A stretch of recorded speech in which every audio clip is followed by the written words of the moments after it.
आगे बढ़ते हैं, बड़ी खबर मालदीव से है। मालदीव से सभी भारतीय सैनिकों की वापसी होगी। विदेश मंत्री के भारत दौरे के बाद ये घोषणा हुई है। मुइज्जो ने 6 महीने में पूरा किया है इंडिया आउट एजेंडा। मालदीव ने खुद ही ये जानकारी दी है। मालदीव में तैनात भारतीय सैनिकों का आखिरी जत्था भी लौट आया है।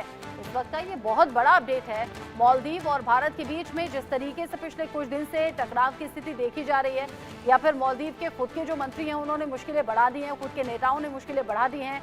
जो पर्यटक हैं उनकी संख्या भारत से तो ना के बराबर हो गई है, बाकी देशों से भी ये कमी आई है, जिससे मालदीव अब आर्थिक तंगी से भी जूझ रहा है। मालदीव ने इस बात की जानकारी खुद दी है कि भारतीय सभी सैनिकों को वापस भेजा जा रहा है। मालदीव ने भारत के सभी सैनिकों को निकाल दिया है।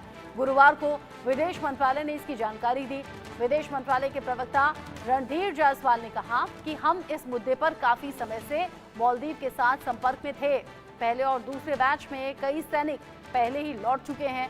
वहीं भारत दौरे पर आए मालदीव के विदेश मंत्री मूसा जमीन ने कहा, भारत मालदीव के बीच में रक्षा सहयोग सैनिकों की मौजूदगी से कहीं ज्यादा है।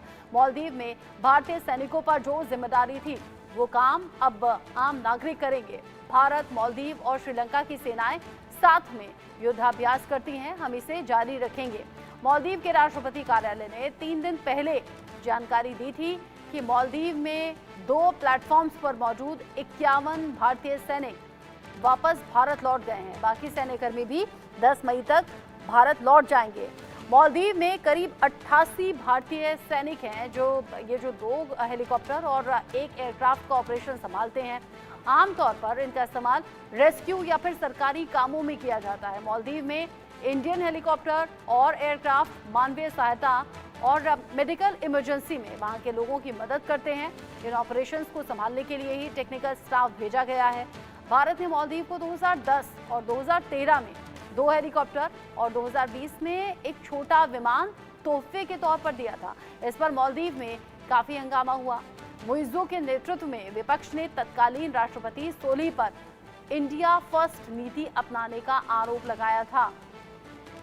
अब ऐसे में पिछले कुछ दिन में जिस तरीके से मालदीव और भारत के बीच में टकराव की स्थिति देखी गई है, टकराव भी बयानबाजी के तौर पर आप समझिए कि मालदीव से कुछ नेता और मंत्रियों के जरिए भारत को लेकर भारत विरोधी बयान दिए गए या पोस्ट किए गए, जिसका खामियाजा आज मालदीव भुगत रहा है।